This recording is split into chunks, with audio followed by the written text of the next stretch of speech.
Okay, I just want to take you a couple of minutes here to show you from the research paper outline worksheet the explanation of what the introduction and the thesis statement are. I think this is important to point out. Um, you know, here is where the explanation of the introduction is. It's a hook to draw in your reader, establish your topic, create interest, provide a brief background in your topic before your thesis statement, and an overview of the main points. So it should be at least one complete paragraph. Okay. And then your thesis statement comes at the end of your introduction. So one paragraph is a minimum, probably better to have two, but your thesis statement is going to fully address your topic and the four main points of your position. All right. One sentence, a statement, not a question. And it does three things here: establish the topic, explain why it's important, and how it connects to the four main points. Right.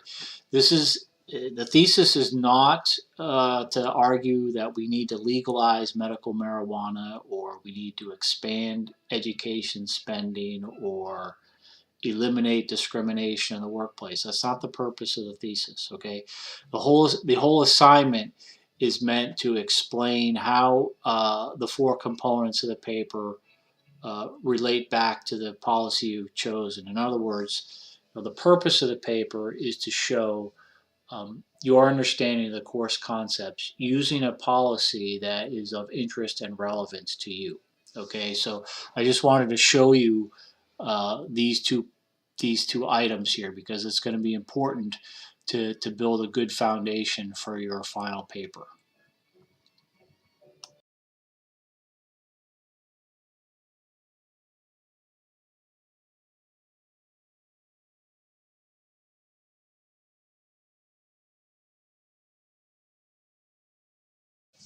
So the last thing I wanted to talk about on this area of feedback is the PI paragraph structure.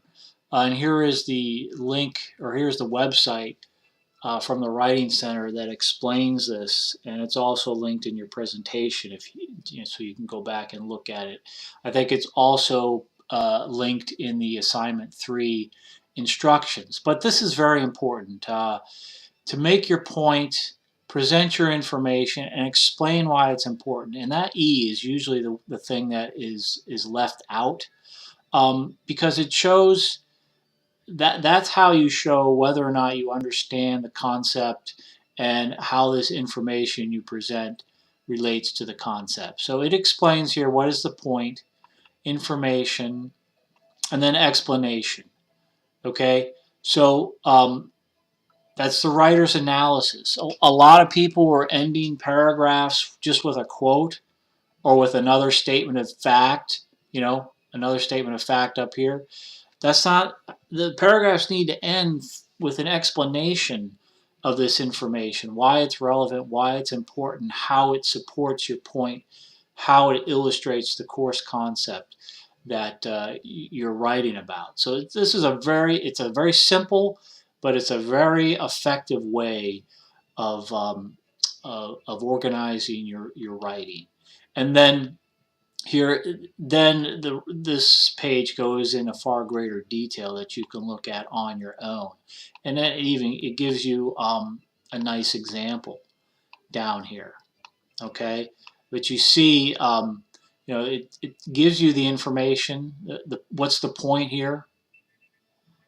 Gives you the point here, and then in the middle of the paragraph, for example, here's some information that's going to be given.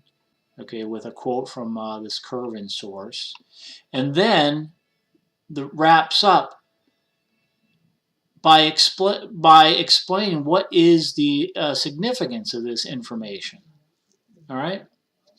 So I hope you find this helpful. This is it's a very simple method, but it's a very effective method for organizing your paragraphs and being able to string together your writing to make sense and answer the objective of the assignment.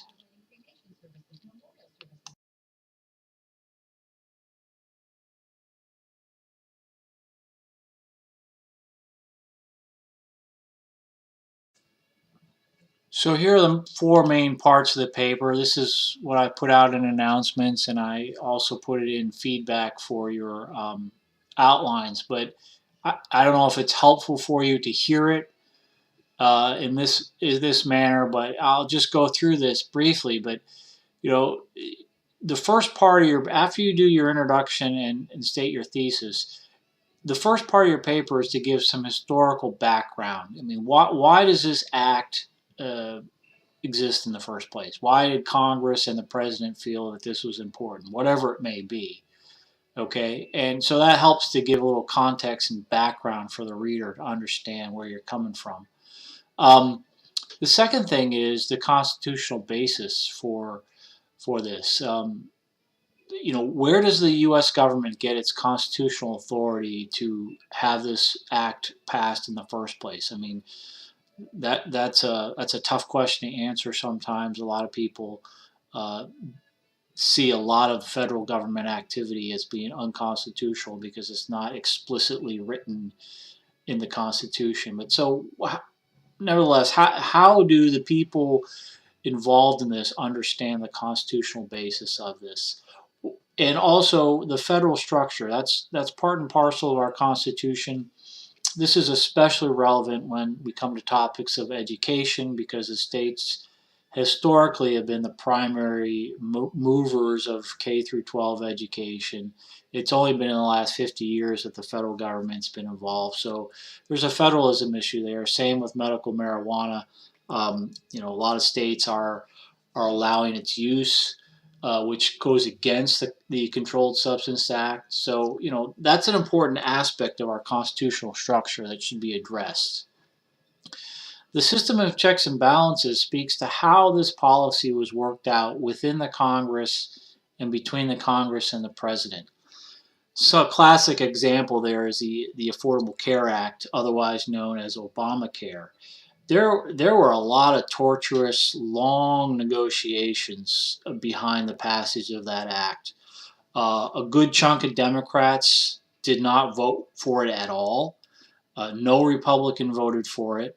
And so the Democratic leadership had to do a lot of work to get enough votes, especially in the House of Representatives, to pass this bill. So so an overview of how that process went out. What were the main issues that had to be worked out? I mean, that's a classic example of checks and balances. And then how was the White House involved? The president and his advisors, how are they involved in shaping this policy? Okay. The various roles of public opinion and media and special interest groups. These are important elements of policy development. They impact policy development, and many of you have pointed out how the media has portrayed the use of drugs or has portrayed gun violence or whatever, and how that may impact public opinion. That's important. That's where this goes. Nobody really has addressed special interest groups, which is okay, but I mean, special interest groups are very important. These policies would not have gotten enacted without interest groups lobbying their congressmen to do something, whether it's education or drug use or gun control or whatever it may be, healthcare. These policies are not driven by Joe and Jane American. They are driven by interest groups, and they try to shape those policies in a particular way. What impact did that have? Finally, voting systems and election process. That speaks to how an issue affects voting in elections. Sometimes it's very hard to figure that out. Sometimes it doesn't seem to affect it at all. One of the things you might want to look at is some polling as to explain this. Look at what are the important issues of the day when this bill was passed. How has it subsequently affected voting in elections? If you can discern that. Classic example of this is the Affordable Care Act was passed in 2009, or I'm sorry, the spring of 2010. A few months later, there was a midterm election, and the Democrats lost control of Congress. And many consider their loss of control to the Republicans a matter of passing the ACA, which was significantly unpopular, especially given the promises that were made about keeping your doctor and keeping your health plan if you liked it. None of that was true. And so there was quite a bit of electoral backlash. So that's what we're talking about here with the voting and election system process. So, anyways, I hope that is a bit of a help for you as you move forward.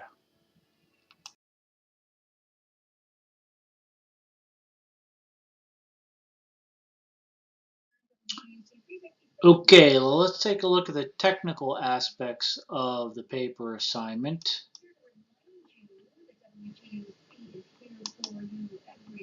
First off, I can't encourage you strongly enough to read and follow all the instructions. I know that you are very busy. You have jobs, you have families to take care of.